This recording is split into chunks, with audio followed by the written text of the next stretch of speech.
students, faculty, coaches, trustees, and community members. Welcome one and all to the 25th Annual Howard Seymour Bissell and Robert Kenyon Bissell Symposium.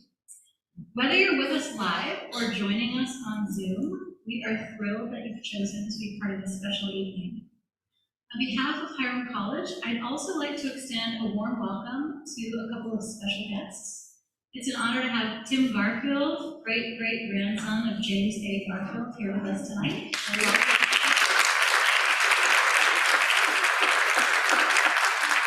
And of course, welcome to Thomas Bacher, class of '78 and author of tonight's program and the 2023 book, The Essential Liberal Arts, Historical Sketches of Hiram College.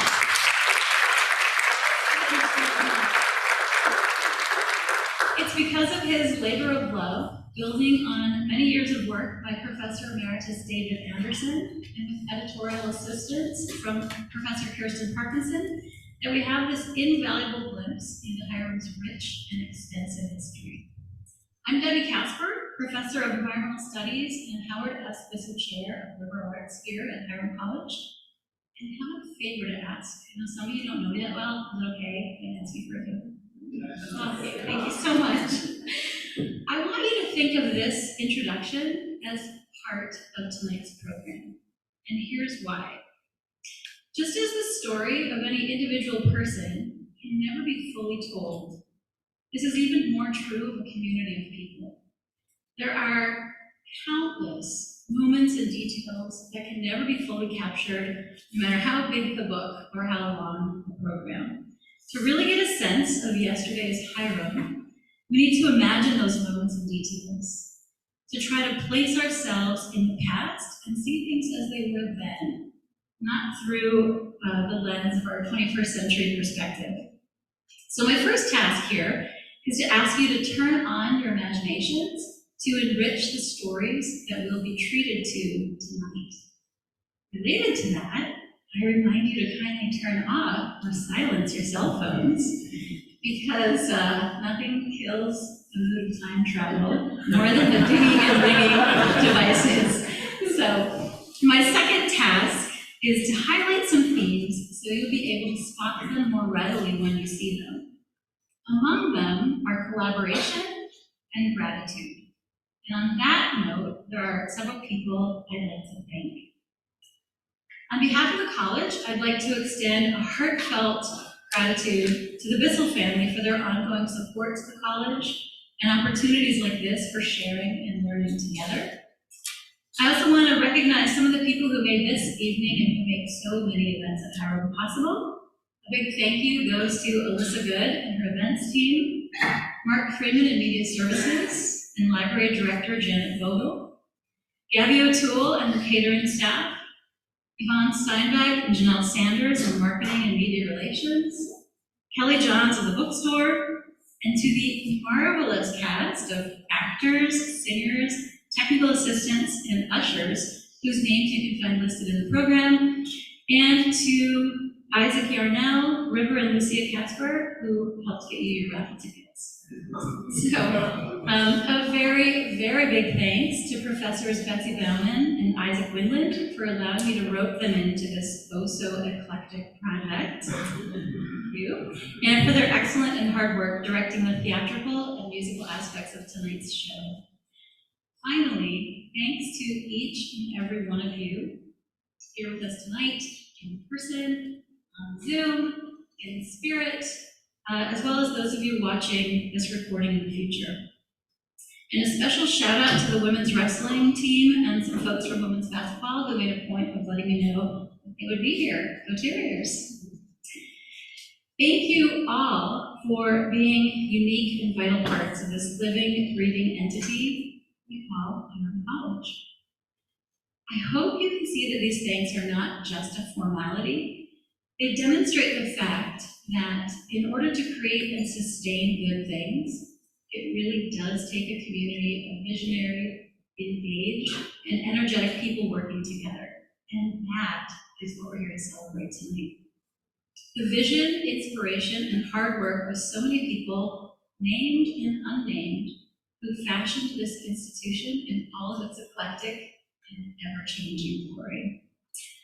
What Mr. Bacher's book shows, and what tonight's performance reminds us, is that the work of making and sustaining a place, a community, is never really done. Everything we do or don't do, for better or worse, contributes to shaping it today and for years to come. And this reminds me of a presentation I saw recently on campus, where Professor Denny Taylor and alumna Lucy Chamberlain shared the fascinating history of Hiram's public gardens.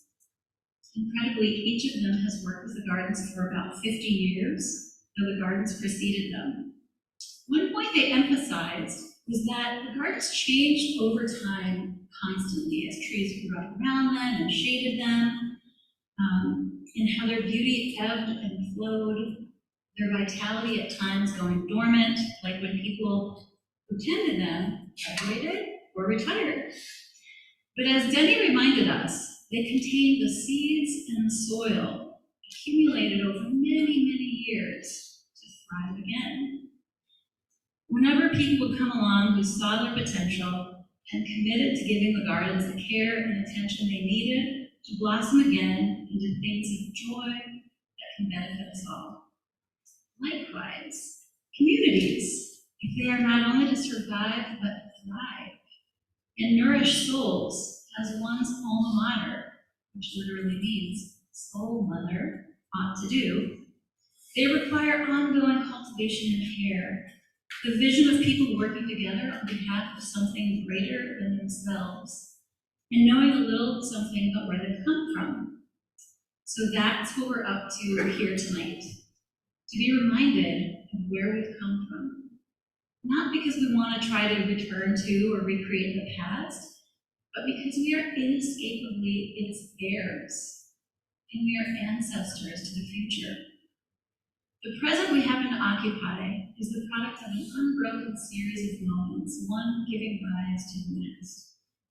And knowing this should prompt us to wonder, what is this moment giving rise to? What are we creating? What do we want to create? As Maya Angelou observed, if you don't know where you've come from, you don't know where you're going. So, as you listen to Hiram's origin story brought to life tonight, or later read Mr. Bacher's book, see if you can spot some of the qualities which formed Hiram and which remain with us still. For instance, love of learning, the commitment to giving students opportunities to put that learning into action, to be a college who changes lives and equips students to be informed, thoughtful, ethical citizens who leave their mark on the world. Like a seedbed, these and other qualities are our ground, ready to sprout and bear fruit given the right conditions and care. Paraphrasing James A. Garfield, student, faculty, and principal of the Western Reserve Eclectic Institute, now Hiram College, the twofold purpose of all study is to compel ourselves to learn what we ought to know and to use it when learned. This remains Hiram's core mission. And it brings me to a really cool secret I'd like to let you in on as I wrap up this preamble.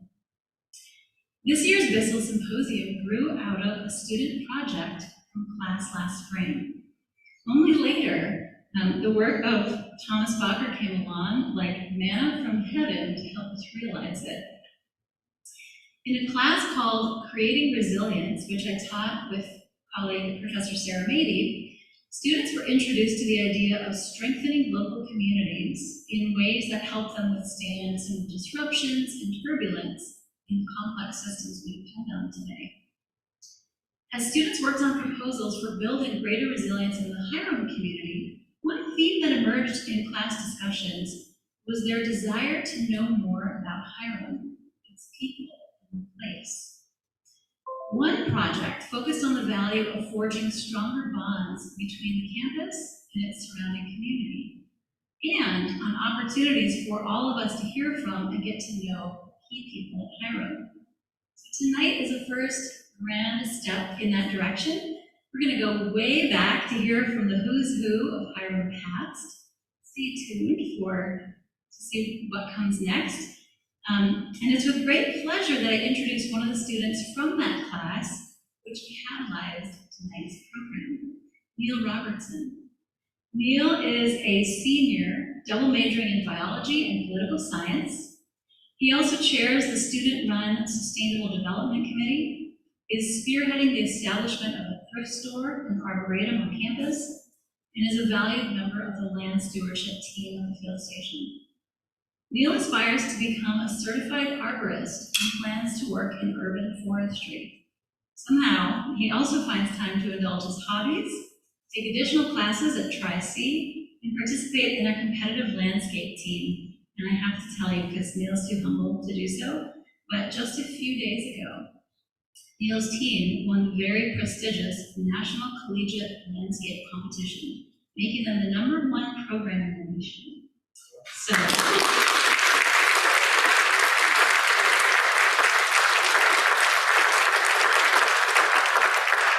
top of all this, Neil is just an all-around awesome human being. So please help me congratulate and welcome Neil Robertson.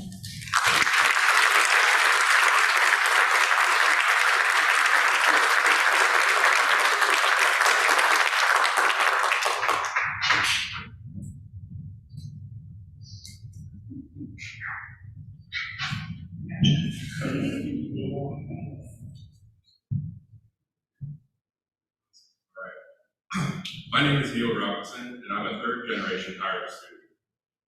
Ever since I was young, I would always hear my parents and my grandparents talk about their experiences here, especially my grandmother, who would always say that whether there be fresh snow or beautiful fall leaves, she would always say that Hiram is beautiful all year round. I would hear that all the time, every time I was talking. It was in text messages, in conversation, in emails. And these stories and memories would follow me all throughout my childhood. As a typical teenager who wants nothing to do with his parents, one thing about Hiram became clear to me, that I needed to go to college as far away as I could. All that changed when I took my first tour on campus, as I imagined myself walking to class through the beautiful greens or tromping through the woods to Field Station. I saw myself fitting into the tight community of our high school. And ever since then, Hiram has transformed me to be a passionate learner and has given me every chance to pursue my interests, whether they be real-life research projects, building the ultimate campsite for me and my friends to enjoy on the weekend. Last year in a class taught by Dr. Casper and Dr. Mabey, we were all challenged to develop a way to engage our community in a meaningful way. And after researching Hiram's history, it quickly became clear that the answer was right behind us. We wanted to create an eventful night where we could celebrate Hiram's rich history of community engagement and celebrate current members of the community working on interesting projects. And through the amazing work of Dr. Casper and the entire Bissell Symposium, that idea comes to life. My grandparents, parents, and I all share stories about Hiram's campus, such as enjoying the views on top of the hill, or meeting lifelong friends in our dorm hallways, and the ever-present police car at the bottom of the hill. If you're leaving that way tonight, you know. One common theme stands above all else. Hiram College will never tell you no. If you have a project, a concept, or a passion in mind, Hiram's professors, mentors, and the amazing community here would stop at nothing to make sure you pursue your wildest ideas. My grandma's words still echo in my head when I see fresh snow or beautiful fall leaves, but now I understand what she really meant. The amazing community here and the people that keep you unique are truly what make Hiram beautiful. With that, I'm incredibly honored to be able to introduce our speaker team. Born in Japan, but no stranger to Ohio, Thomas Bacher grew up around Cleveland listening to rock music and other live bands, where he became a German and history major at Hiram College. Thomas then received an MBA from Purdue University and has worked in many executive roles at Cambridge University Press, Purdue University Press, and the University of Akron Press. He was also instrumental in the production of one of the earlier open access kernels, CLC Web, and also implemented digital publishing programs at the University of Akron Press and Purdue University. He met his wife, Maddie, a Smith College graduate in New York City, and they now have 2 sons. And outside of his work, he enjoys playing pickleball, golf, and reading historical nonfiction. And without further ado, it's my pleasure to welcome our friend, Thomas Bacher.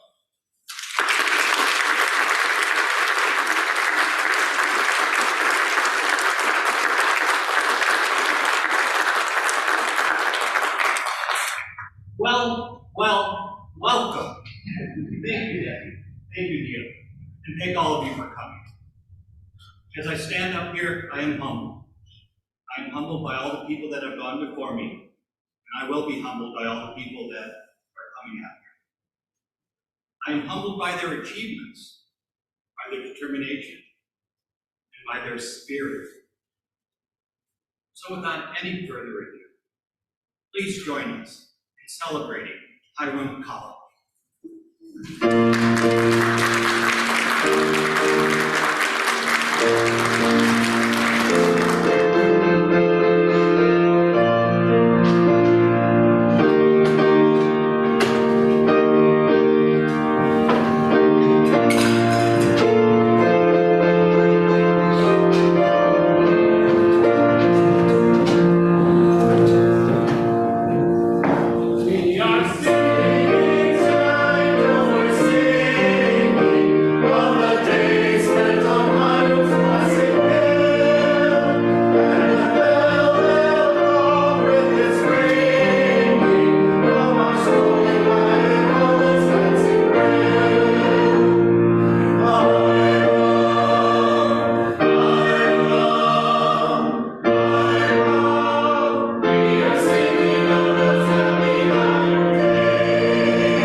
Footsteps are rapid, silent, leisurely. Footsteps layer the fresh snow, footsteps wash away in the rain. Footsteps go places. Eventually, footsteps come back home. Footsteps connect the present to the past. The Western Reserve Eclectic Institute was founded in 1850. Representatives of the Disciples of Christ met in Aurora, Ohio, to decide on the location for the institute. In the end, Hiram received more votes than Russell, Ohio. A building committee of Jason Ryder, Hernan Mason, Alba Udall, Seb Rudolph, and Pelatiah Allen Jr. was formed, and they were charged with overseeing the construction of the institute. My name is William Holcomb. When I was younger, I walked from Massachusetts to Rootstown, Ohio. I began working as a stonemason and was well known for building depots, bridges, and about whatever was needed for the Cleveland and Pittsburgh Railroad. The board of the Eclectic contracted me to build the edifice for the Institute. The idea was to construct a building that resembled the Farmington Academy in Farmington, Ohio. The story is the disciples were looking to locate an institute in northeastern Ohio, and when several members came to Hiram to inspect the area, they noticed a disheveled man sitting in a dilapidated carriage.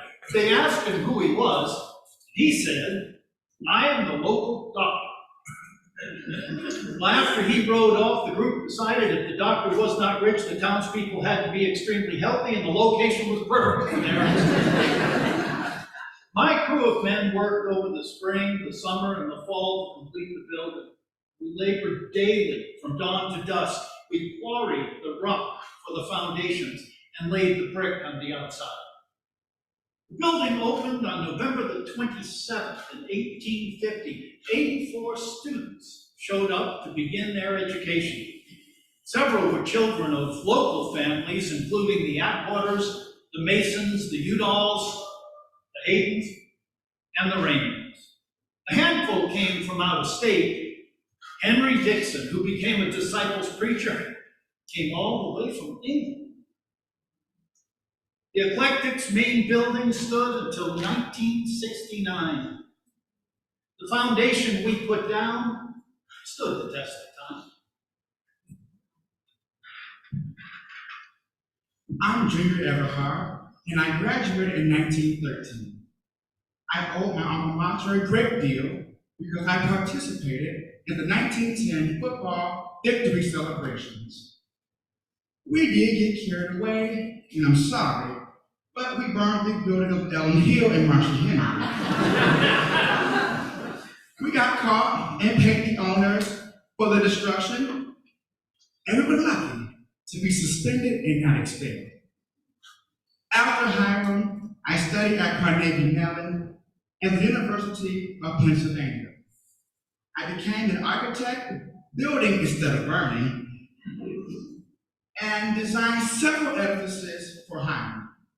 After the 1934 fire-raised administration building, the YMCA building, I was called on to design a new one. The cornerstone for Bates Hall was laid on June 10, 1935, and the building was dedicated on February 26, 1936. We worked quickly because we did not want to cancel another basketball season. Bates Hall, like the old administration building, had a gym in its basement. For me, Bowler Hall always stood out as a symbol of the college.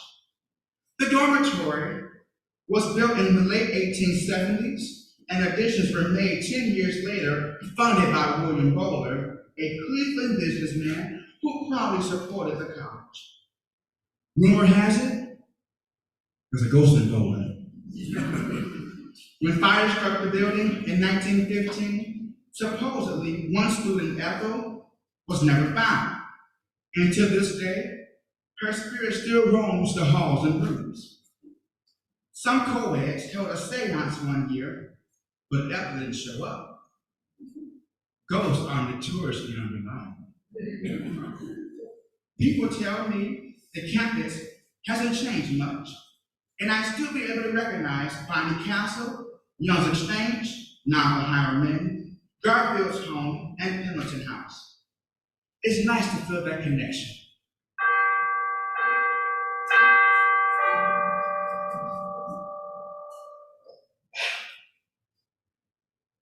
Buildings provided shelter for students, but another force covered the students more securely than roofs over their heads. From the beginning, a Hiram education infused graduates with a spirit. James A. Garfield touched on that spirit in a letter to his friend, Burke Kingston. Do you not feel a spirit within you that longs to know, and to do, and to hold converse with the great world of thought? Do you not have longings like these which you breathe to no one, and which you feel must be heeded, or you will pass through life unsatisfied and regretful? The path of duty is where we all ought to walk, but I sincerely hope you will not give up a course of liberal study. Hinsdale knew Garfield was correct, and Hinsdale eventually became president of the college. Hinsdale spoke about a college education, and his words are as relevant today as they were in the 1800s. A college education should stand for two things: an all-around education and a well-disciplined mind. The very condition of the age make men of broad and liberal thought a necessity. It is frequently said that this is an age of specialization, but a specialization needs a broad base on which to stand. Discipline of mind is the most valuable product of a college course. Hiram education teaches its graduates to see things as they are. See things as they are. The Hiram ethos was embodied by the almost mythical story of James A. Garfield, the individual who worked his way tirelessly to get an education by doing menial tasks at the college and doing them well. But you know, sweeping in its place is just as important as grief in its place. The sight of a half-swept floor would be an eyesore to me all the time. It would be a poor lesson I can't go without doing either best. I couldn't go without doing either best since there's no need. A Hiram education fills its students with a certain spirit, whose truth is that a person's worth is their character. Hiram will never consent to see put on the same level the industrious and the indolent, the prudent and the reckless, the refined and the rude, the virtuous and the vicious. Hiram teaches her graduates to put away hypocritical and sanctimonious talk and other forms of insincerity, and to cultivate truth and reality. Charles Reynard Jr., from the class of 1939, who gave his life for the country, felt the Hiram spirit. When I come to face the valley of the shadow that we fear, when my journey far from home is nearly through, may they take me to the resting place where life and love are one. Oh, my Hiram, as you held me, keep me too. Oh, Hiram, never leave me, never leave my mind. Thy sacred, friendly spirit be in my heart enshrined.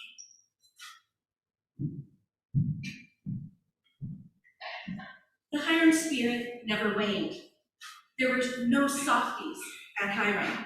Students worked to get their degrees and worked to get money for their fees. I'd say the old Hiram spirit is far from dead. It may not embrace all the things it did when your daddy was here, but times do change. Every one of us lives his life twice as fast as his parents did. There are so many activities to be divided into the same old amount of time that we simply don't get around to all these hikes, serenades, etc. But that doesn't stop us from wanting to do these things and work as well. The spirit will not be dead until the desire to is gone. Hiram students know that to be on Hiram Hill, to have that prominence, it's good, not because it allows us to look down on our surroundings, but because it encourages us to look so far.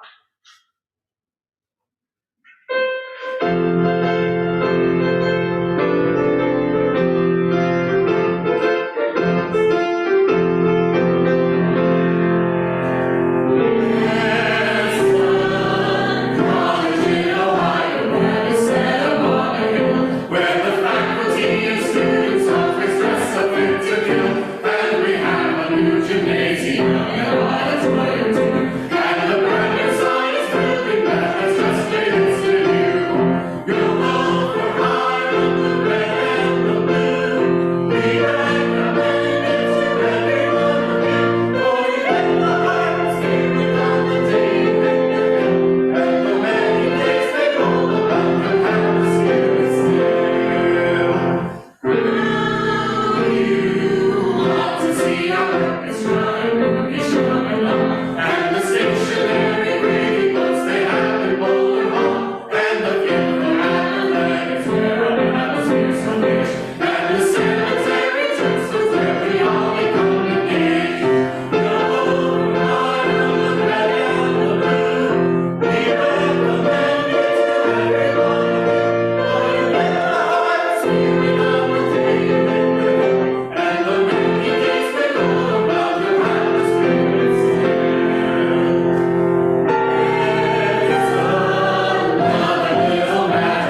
Eclectic's early years, the school could not offer degrees.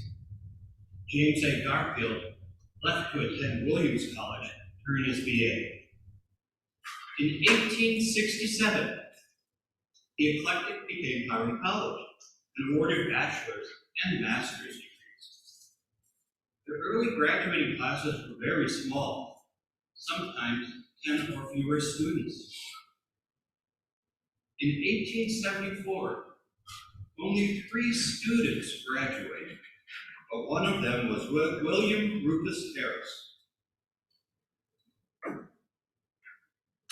My name is William Rufus Harris. I grew up in North Carolina. My parents were free blacks and wanted me to get a good education. They sent me north to a small school called Hiram College. Many of the people of the town were worried of me. I was different and had to overcome their prejudices. But I persevered and persevered with the help of 2 families, the Perry-Renos and the John Buckinghams. Mr. Buckingham's house still stands on the north end of the campus. In the Western Reserve Eclectic Institute days, there were no dormitories, and every house on the Hiram Hill sheltered an incredible number of students. There were 7 bedrooms in Buckingham House, and most of them had 2 double beds. Students paid $5.50 a month for room, board, and candles. But students studying to become ministers paid less or nothing at all. During large events like commencement, the Buckinghams slept on the floor to make space for parents and other visitors. The first graduation ceremony of the Eclectic took place in an apple orchard behind Buckingham Place. When I roomed at the Buckinghams, there was a big beehive in the attic that furnished honey. The Buckingham children would scamper up there to watch the swarm buzz around. White pebbles were brought from Nelson ledges to make paths around the yard. Colonel Buckingham used to say that if he got to go to heaven and there was no running water, he would stay. To heaven on earth, he piped it from a spring up the hill into a hewn-out sandstone tank in the kitchen floor. The Renos were gracious too. Mrs. Reno was very religious, a fervent disciple. The Renos' house was east of the college. I heard stories later about one of their boarders, John Wesley Downey, who came to Hiram by mistake. Downey loved history and admired Ulysses S. Grant. U.S. Grant's given name was Hiram Ulysses Grant. And even though Grant attended West Point, some newspapers falsely report that he graduated from Hiram College. Downey decided that Hiram was his destination and received 2 degrees from the school, a bachelor's degree in 1887 and a master's degree in 1890. Sweet Mrs. Reno was opposed to profanity of any kind and couldn't say the word damn. So she referred to John Wesley as Mr. Demo. After leaving Hiram, Demo became one of Missouri's foremost educators, teaching science for 40 years at Lincoln University in Jefferson City. And there were 2 others I had heard about: Octavia Singleton, an 1894 graduate, who became an ordained minister and was principal of the Louisville, Kentucky Christian Bible School. He founded the National Home Finding Society for Colored Children, an organization that secured foster homes for destitute Black children, and ran a farm to house and educate orphan children. Another was William Alexander Scott, from the class of 1898, who came to Hiram College from Mississippi. After graduation, he opened a Progress printing house, became director of the Union Guarantee and Insurance Company, and member of the Jackson, Mississippi Negro Business League. His sons, William Alexander Scott II and Cornelius Adolphus Scott, founded the Atlanta Daily World. the first successful Black daily newspaper in the United States. As for me, I became principal of the Raleigh Colored Grade School in 1878 before moving to the Episcopal Church's St. Augustine Normal School in Raleigh. In 1884, I married Ada A. Newton, a brilliant scholar, teacher, and lecturer who was engaged to me for 6 years. I died in 1885. Everyone dies.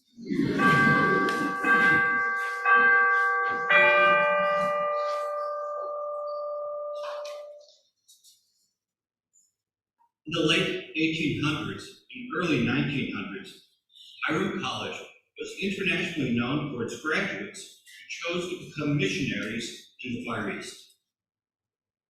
The missionaries set up schools and clinics primarily in China and India. Charles Thomas Paul organized a missionary studies program at the college. The Green Lawrence Ward Memorial Home for Missionary Children was funded and set up in Hiram to house and educate children who couldn't accompany their parents overseas. Gerald Cottage was built where Whitcomb Hall stands, funded by Cleveland doctor Henry Gerald. The dorm provided free of charge accommodations for young women studying to become missionaries. My name is Charles Paul, and I came to Hiram in 1900 as a language professor, but my real interest was in mission studies. At one time, we had the largest class of students devoted to mission studies. My course was an outgrowth of Hiram missionaries, mostly disciples missionaries that had gone overseas beginning in the early 1890s. One outcome of Hiram's missionary work was several students from Asia came to the college. At the close of the 19th century, the trip to Hiram from the Far East was long and arduous. A boat to San Francisco, a train to Ravenna or Garrettsville, and a livery to the college. We should have given those students a degree merely for arrival. The first Asian student here at Hiram College was probably Kitaro Kinetsia, who graduated in 1899. He went on to earn his MA from Yale University and his PhD from Columbia University. He studied economics and returned to Japan and became the president of an electronics company. In the same year, Kinetsia graduated. Kumisato and Yao Torado began studies in the preparatory school at Hiram. They had hardly spoken English but were helped by students and faculty. They both graduated in 1903. Societal norms in Japan wouldn't allow them to become doctors, so they went to Lakeside College and studied nursing before returning to Japan. Alexander Ying Li, who had attended a missionary school in Nanjing, China, graduated from Hiram in 1910. His goal was to go home and evangelize the leading class of the nation, bringing them Christianity and prosperity. Lee made several observations at the college in the 1910 Spiderweb, Hiram's yearbook. He concurred with his fellow students that there was no better place than Hiram Hill. He was impressed with the annual flag rush, a competition between first and second year students. He felt the tradition instilled freshmen with a Hiram spirit, giving them motivation to study hard and be successful. He was curious about perching, a dating tradition at Hiram, but had to admit, even though many gentlemen said there was nothing like it, he really couldn't comment because he had never perched himself. Maybe he didn't have time or had more ambitious plans for his days. Lee returned to Nanjing and became a well-respected chemistry professor there. Hope he found time for perching at the right time and place. I'd be remiss if I didn't mention George Albert Bellamy, class of 1896. He won the college's award for distinguished service in 1937, and he really deserved it. As part of a Hiram class project, he spearheaded the founding of a settlement house, which became Hiram House. The house was a refuge for immigrants who lived in the slums of Cleveland. Newcomers to America could learn English and civics, and their children could form clubs and play sports. Bellamy was a missionary doing work in his own country. You can never tell where Hiram grads may go and what they will do.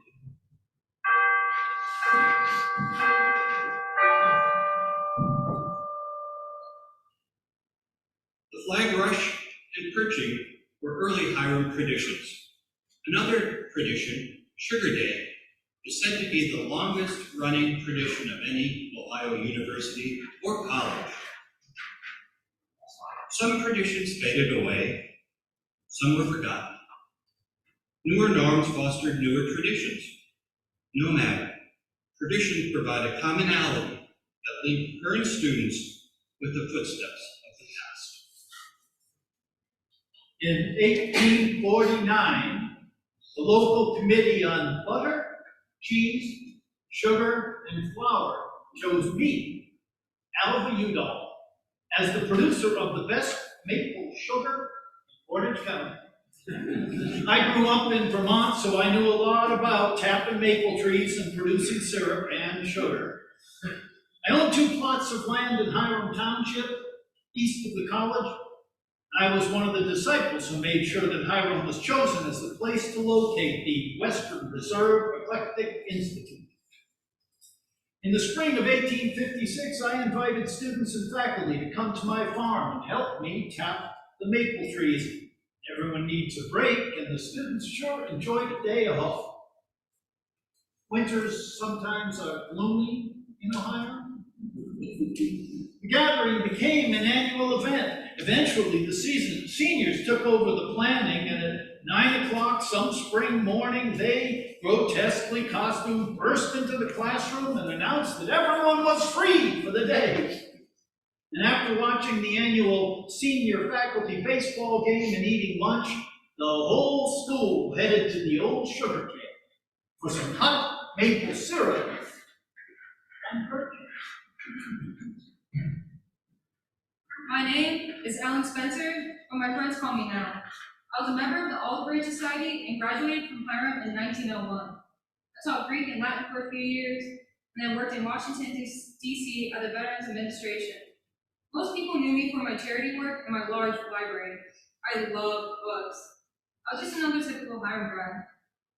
I wasn't a real percher, but you couldn't be at the college without noticing the practice of romantic engagements. Perching began when the eclectic began.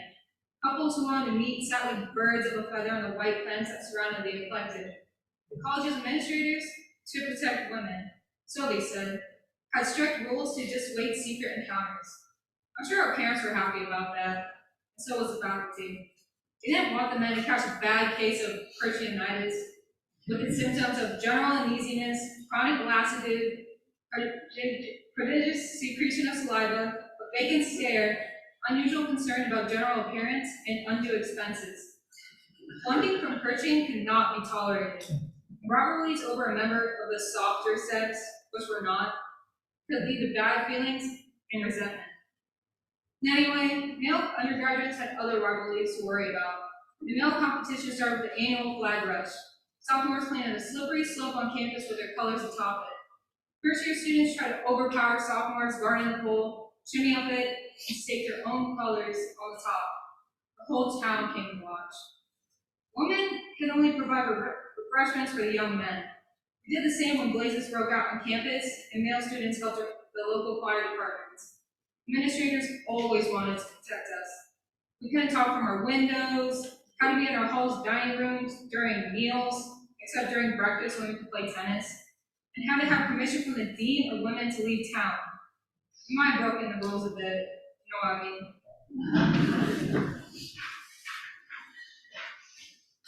Two traditions in the early days had to do with trees. Garfield was very fond of trees, and in 1860 he directed where trees were to be planted on campus. Graduating classes took up the cause and began planting trees as farewell gifts to the college. All those trees produce leaves, and those leaves fall, so Campus Day became a formal tradition in 1921, but it was already an annual happening for decades.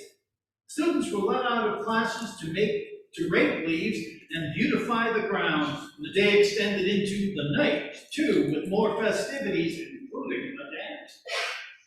Later, Founders Day became a thing, and originally it was celebrated on November 27th in recognition of the opening of Old Main, but was moved to April 1st. Don't fool them. Today in 1850, when the ground was broken for the eclectic structure. Thanksgiving probably made the change of date imperative. Later, buttoning became a yearly happening. First-year males wore beanies or dinks, and they were required, when asked by a senior, to kneel place an index finger on the button at the top of their beanie and say, "I am a lowly freshman." Freshmen were also required to work for 2 hours during hazing at some task arranged by upper-class students. The idea was to integrate the first-year students into Hiram culture. I'm not sure how, but no one really complained. Decades later, Spring Fest was started. Students needed a weekend of entertainment and relaxation before pulling their all-nighters to complete final papers and exams. What could be better than food, friends, and music? And for what I started, things changed. Sugar Day became a day for community service. Students gathered to pack meals for area residents and perform other acts of kindness and generosity. In my opinion, those sweet deeds added to the Hiram palate as much as the sugar from my cane. Trees seem to be rooted in Hiram's history. On fall days, students can look out from the hill and witness the panoramic beauty of the orange, red, and yellow leaf transformations, a great lesson in horticulture. Ruth and Edwin Kennedy, for whom the Kennedy Center is named, understood the importance of nature. In 1990, they donated 1,000 black walnut and 1,500 other hardwood saplings to be planted at the James H. Farrow Field Station, a facility named for the professor of biology who spent 30 years teaching and researching at the college. The Kennedys hoped by the year 2040, students would be able to see the majesty of their growth.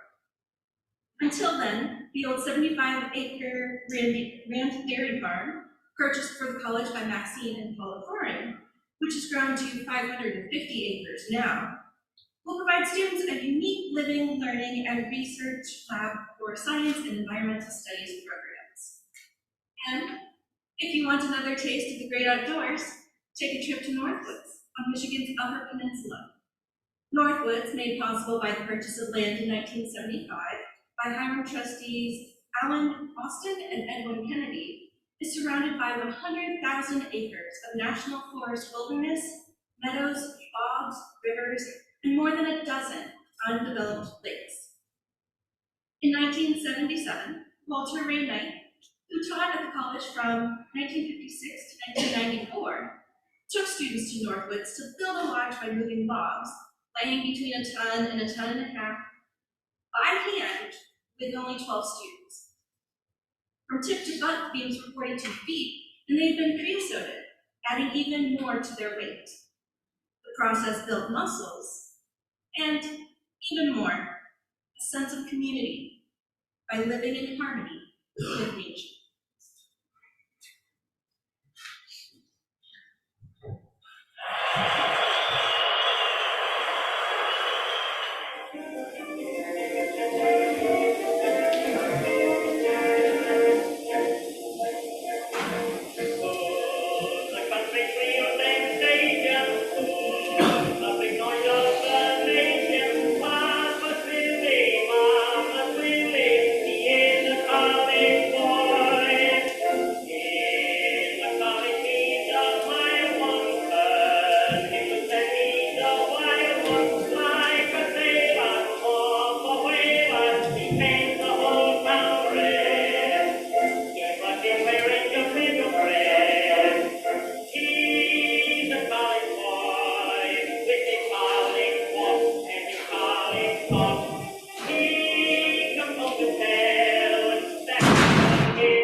Like a toy, don't miss the face of him, cause I have to play the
Organized sports did not find a home at the college until the late 1800s.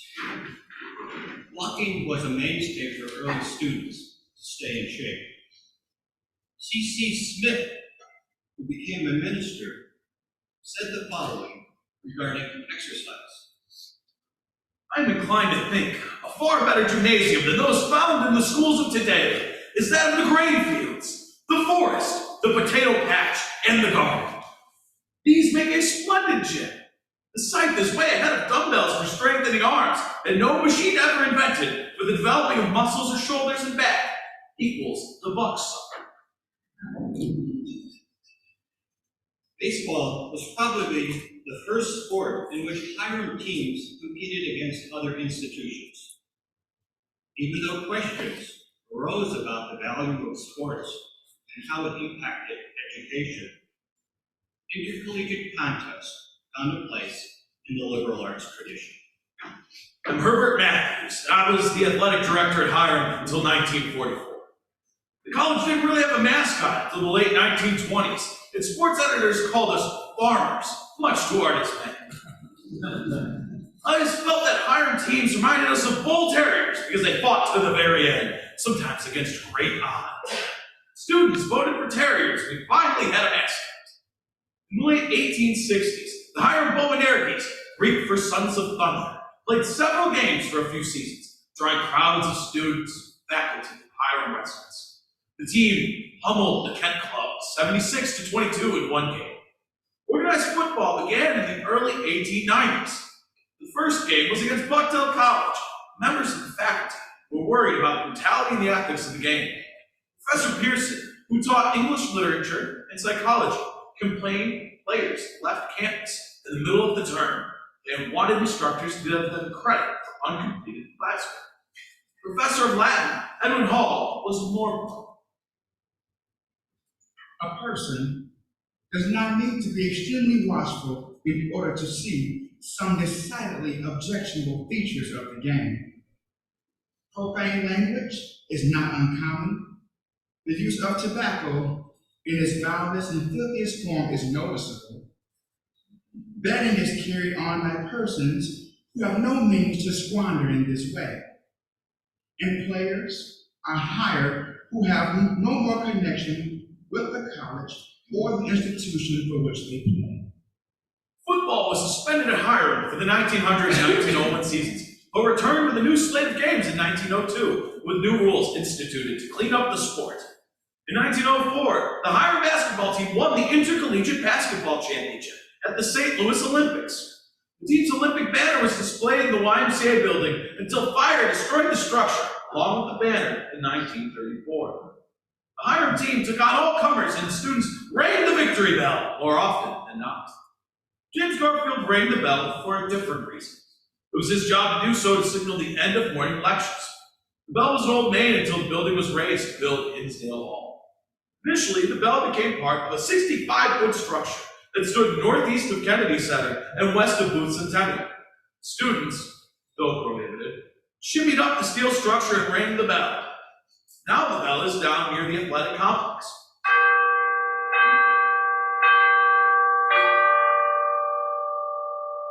A successor of mine, William Proverbs, described NCAA Division III sports this way. At the big schools, athletes are told what classes to take.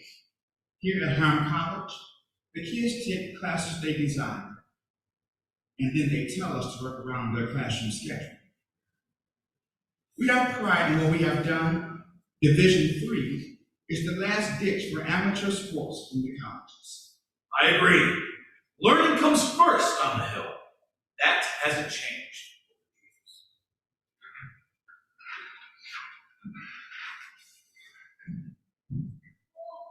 Dear, what can the matter be, dear? Dear, what can the matter be? Oh, dear, what can the matter be? Women are wanting to go. Oh, dear, what can the matter be, dear? Dear, what can the matter be? Oh, dear, what can the matter be? Women are wanting to go. Women have husbands, they are protected. Women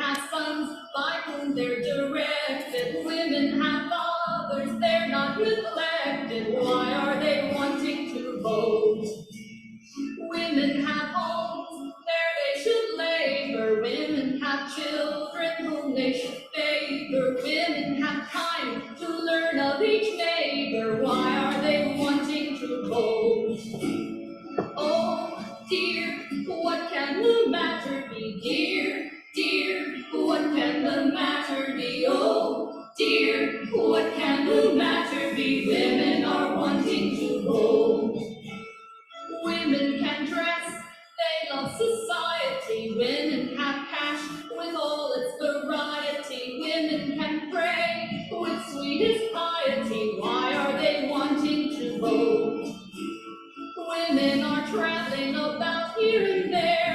Women are working like men everywhere. Women are crowding, then claiming to spare. So why are they wanting to vote?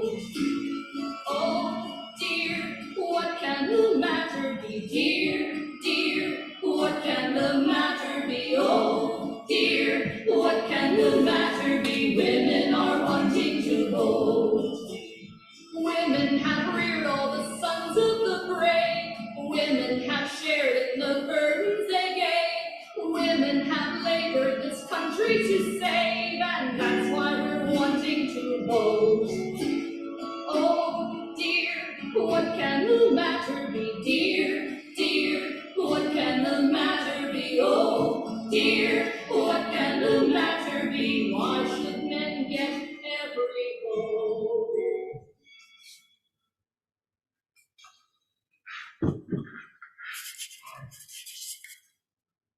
I'm the creature Rudolph. You probably know me as Mrs. James Garfield. When the eclectic opened, many of the homes in Hiram boarded students, my house included. My father Zed helped found the institution, and after we moved from Garrettsville, he made sure I attended. Oberlin College was the first co-educational college in the state, but soon thereafter, Hiram, Antioch, and Otterbein colleges enrolled both sexes. Popular opinion viewed co-education as a crime before God and humanity. It really wasn't. By 1853, we had organized the Olive Branch Literary Society. Almeda Booth was our leader. She was the force behind our society. She was an instructor at the Institute for 15 years. The school named a dormitory after her later. James thought the world of her. He said, "She did far more to honor and exalt a woman's place in society than the thousands of her contemporaries who struggle more for the scepter of power than for the fitness to wield it.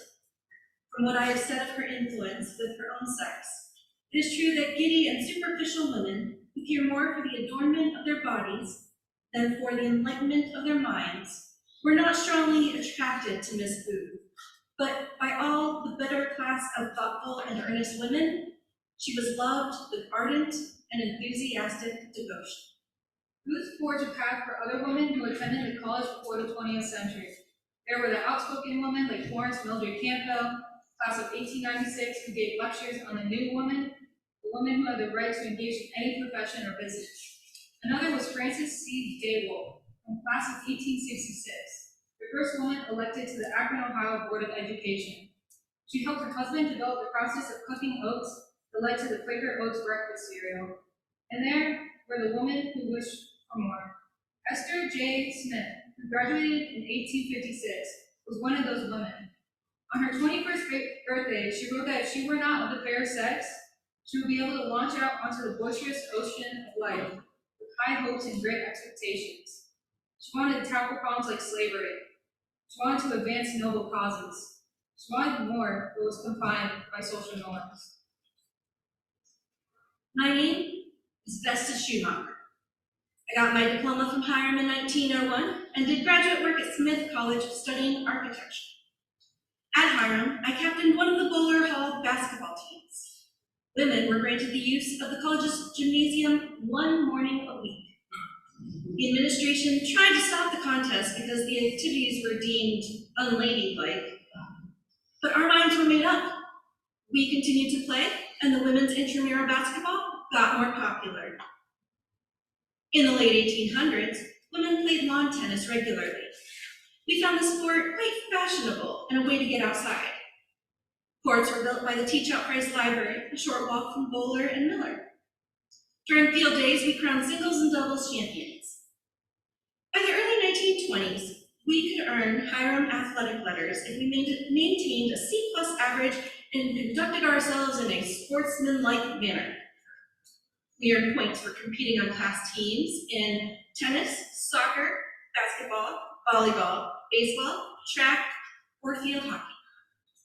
We could earn points in other ways too, like walking to the Hiram limit sign on Garrettsville Road and back, now Highway 82, or exercising for 20 minutes twice on any given day. Athletic letters were not exclusively for men. In 1972, well after I had attended the college, Title IX required Hiram to give equal opportunities to women in intercollegiate sports. The reaction of many male coaches around the country reminded me of the reaction we got from playing basketball at the turn of the 20th century. Title IX will ruin men's sports completely. Sorry, the world didn't. And we were able to compete against other colleges.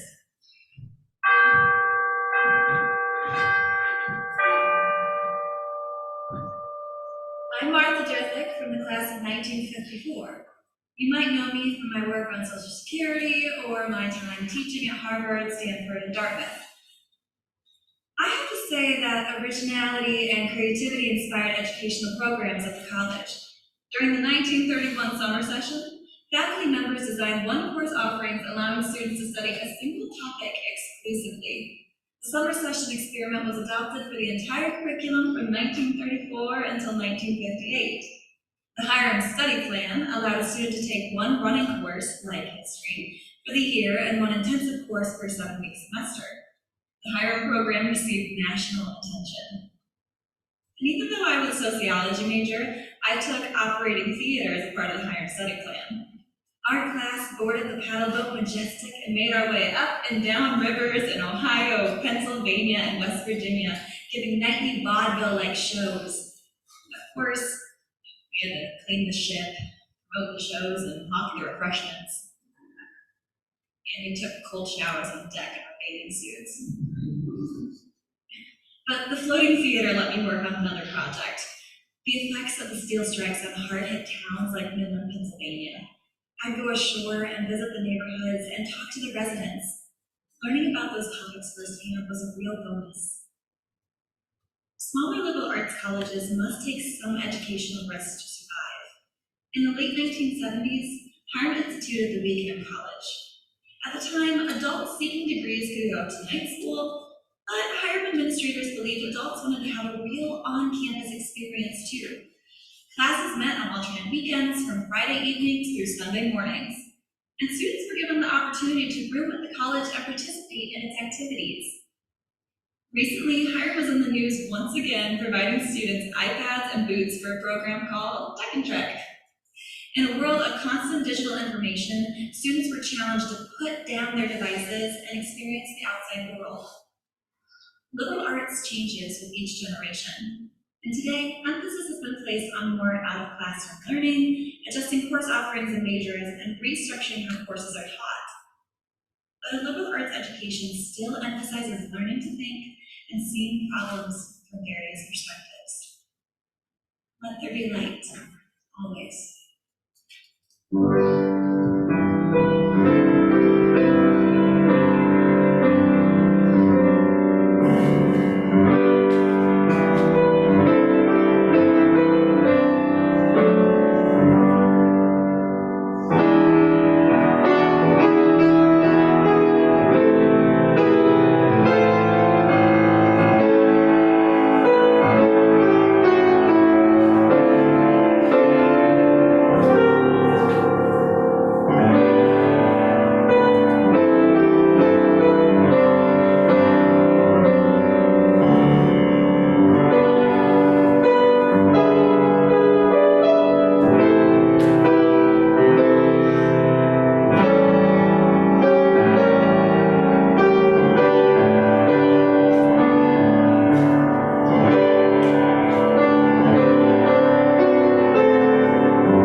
I am Wilbert B. Hinsdale, and I graduated from the college in 1875. I was a doctor in Ohio and Michigan, and eventually I'm becoming the director of the Homeopathic Medical College at the University of Michigan. You could call that my day job, though, because like many Hiram grads, I loved to learn and became enamored with very old artifacts, and got the moniker Father of Michigan Archaeology. To think is to do. Though I'm not around anymore, through the spirit grapevine, I have heard about all this election fraud chatter. Well, let me tell you a story so you understand what is coming around is already going around. I voted for the first time in the early 1870s. At the time, I was a Republican, the Liberal Party in those days. And one Democrat who was always at the polls for decades tried to challenge my vote, say I wasn't old enough to vote and didn't live in the township. Sorry. I was of age and lived in the same house as my brother, Burke, Hiram's president. Most college students then were of the liberal ilk, but conservative folks controlled the Ohio legislature and passed a law denying residency to students attending any school, seminary, academy, college, university, or other institution. As a pupil, a scholar, or a student, we signed a petition to repeal the law. I mean, going home to vote was not an option, and mail-in ballots weren't even a science fiction fantasy. Our voices were not strong enough. Hiram students have raised their voices many times to comment on national issues. The decade of the 60s and 70s, some say, changed America, and it did impact our lives. The John Kennedy assassination woke us up. We realized, as one student put it, the savage and barbaric element in man is present in our country and in all groups of people. A few years later, Hiram reacted to the death of Martin Luther King Jr. At the time, only 33 Black students were enrolled at the college, but King's death raised awareness on campus about what being a Black and living in America meant. Black Consciousness Organization, a 6-day program with speakers talking about Black culture, Black history, and their significant contributions to entertainment, literature, and politics. Progress can't be rushed, even though it could use a swift kick sometimes. The Kent State shootings were shocking. The dead were students, college students, just like us. Even the faculty and administration in Hiram joined in denouncing the killings and the Vietnam War too. We held workshops and published strike papers and talked about how to act while protesting. We presented guerrilla theater productions, held teach-ins to discuss the draft and chemical warfare. We were engaged. Our youthful exuberance helped us take up causes. Our youth also made us fight for fighting in wars. We had our share of conscientious objectors. Gray Hall was built because a Hiram trustee who was a federal judge released Harold Gray, a World War I conscientious objector, and Gray's father donated the money for the construction of the dorm. Ironically, during World War II, Gray housed men who were part of the National Officers Training Corps. Perhaps when you leave the auditorium tonight, your own footsteps will lead you past a mural, which exists now because the contemporary Hiram College students thought it was important. Not unlike when Garfield mustered similar young people and led them into the Civil War's bloody conflict. 30% of those students were killed or wounded, but Garfield felt that slavery was immoral and unethical, making war inevitable.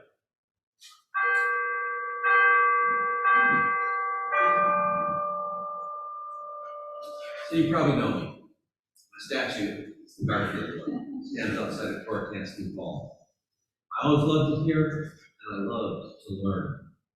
As I walk around the campus, I'm really glad that my old house still stands right to Monuments. I'm here now to tell you stories about some of the amazing people who have walked across campus following in my footsteps. They all have their accomplishments and perhaps a few disappointments. So when I describe them, remember that many more chose paths to success. It's just that some stories are longer and living. One student was the poet, Rachel Lindsay. In 1909, he walked from Illinois to New Mexico, preaching the gospel of beauty. He sold copies of his own verses, lines to be traded for bread, and he recited them whenever he could gather an audience. You should read his collection of Congo and other poems.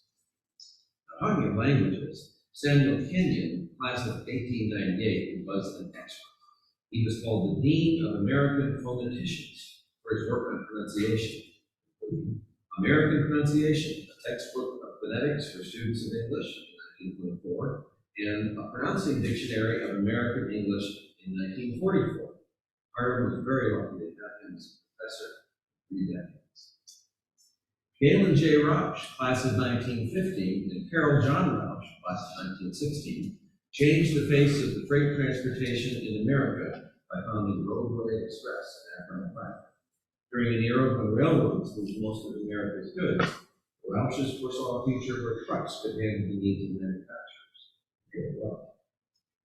Marjorie Edna Reed, class of 1918, became a doctor and was the first woman internist at the Wilkes-Barre, Pennsylvania General Hospital.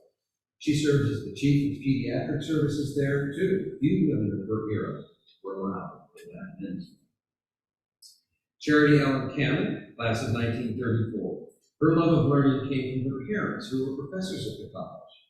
Cannon married a West Point instructor, Colonel Sumner Willard, and Cannon was not happy about West Point's policy that forbade the lives of officers from working outside the home. Her determination made her the first spouse of an officer to be employed on a full-time basis. She went on to become an internationally recognized authority on the French literary figure Christine de Pizan. Warren Woodward, class of 1866, had a career as a lawyer and a politician. He was also a dabbler in things. In 1885, he patented a skating rink gyrator to assist novices in learning how to skate. Think of a long bar on a hub that turned in a circle, so a skater could hold on and not be hurt with the fall. In his youth, Alan Collins Vine, class of 1936, used to go to the local telephone company's junkyard in Garrettsville, and he collected discarded wires and electrical equipment to build contraptions such as burglar alarms. It wasn't a surprise to me that he co-developed the Alamo, a deep ocean submersible vehicle that made 12 dives in the RMS Titanic wreck. I did meet Benjamin Dudley Pritchard, a member of the eclectic in 1858. He fought in the Civil War, and his unit captured Jefferson Davis, the president of the Confederacy. Now, that's impressive. He became a lawyer, a banker, and a state treasurer in Michigan.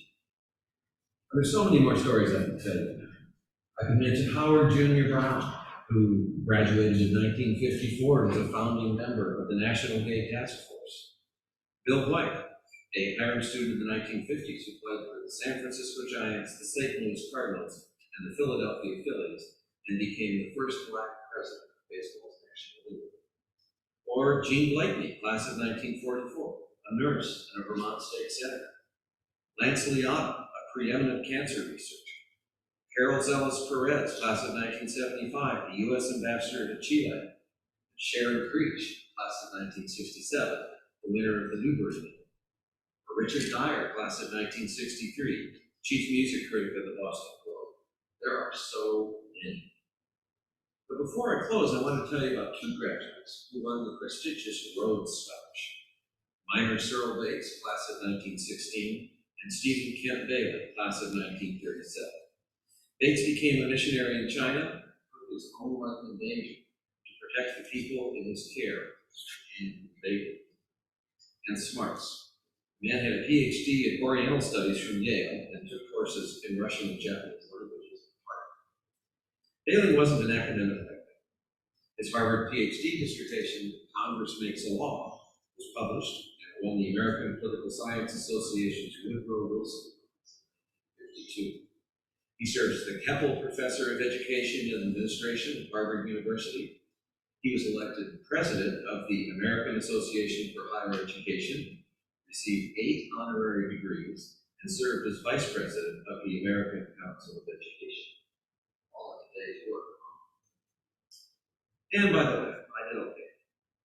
I became the 20th president of the United States, and that's not bad for a poor boy born in a log cabin.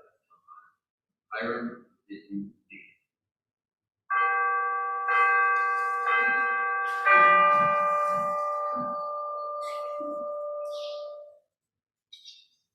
What Hiram gives, its graduates take with them. We might be able to trace each of their footsteps, but it would take several lifetimes.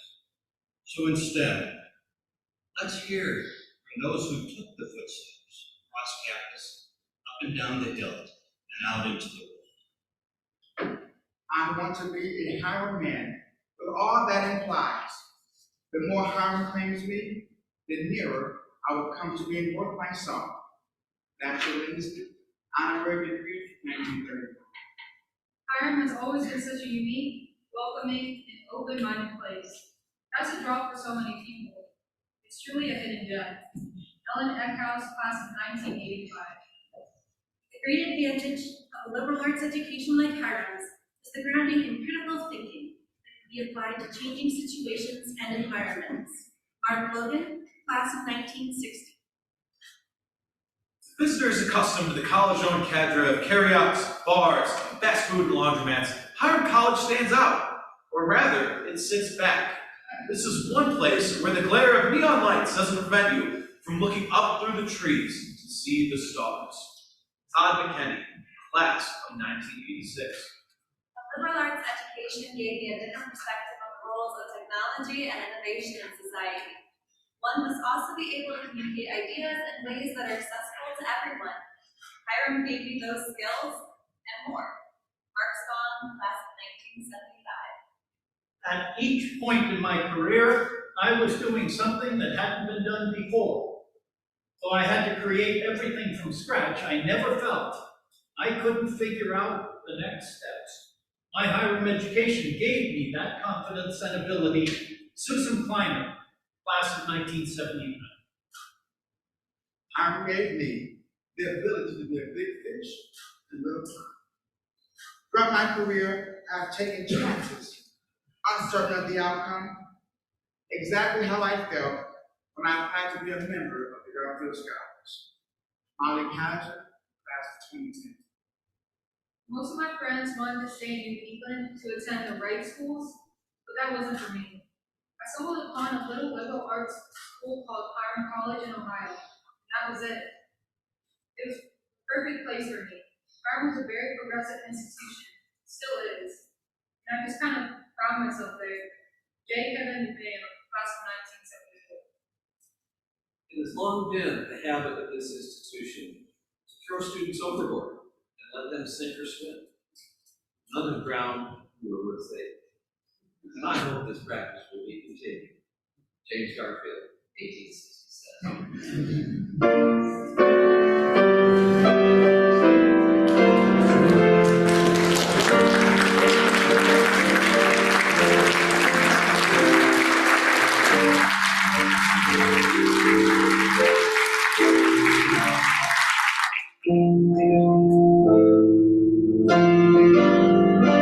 Rise, please.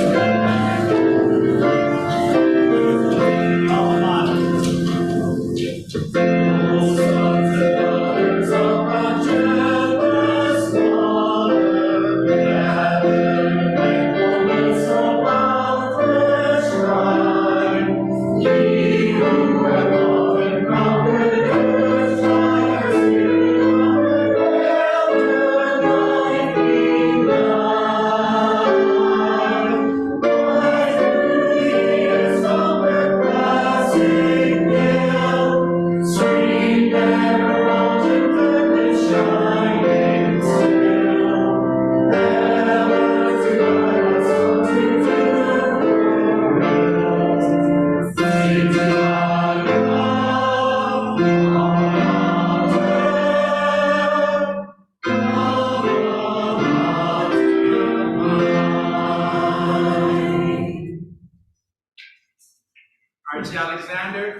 Bob's favorite English teacher.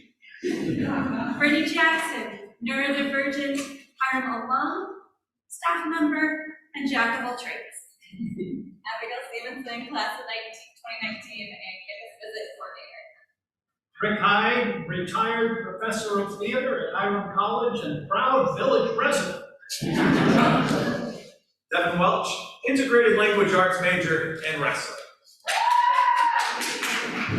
Jane Golan, biology major, class of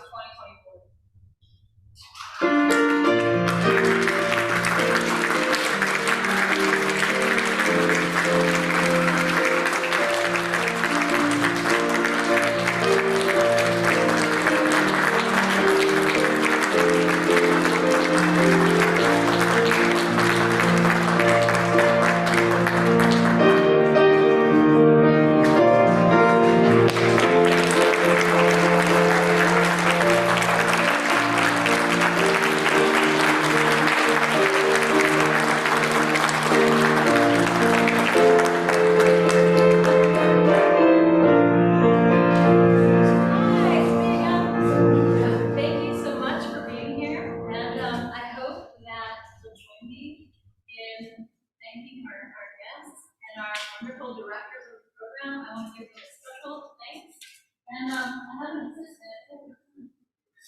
We've got something special for the cast of Fire as well.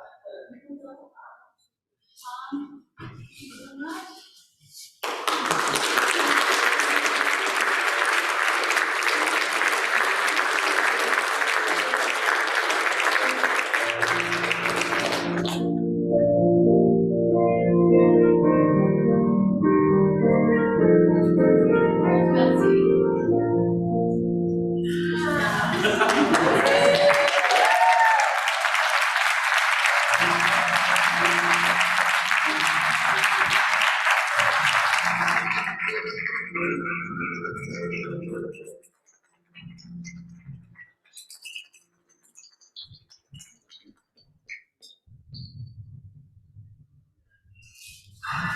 So, our folks are going to come down and mingle with you, so if you'd like to chat some more, they'll be available. And before you go, we've got the winners of the raffle coming up. So sit tight for just a moment.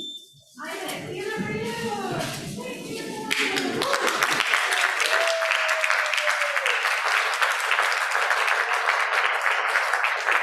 And I need the help of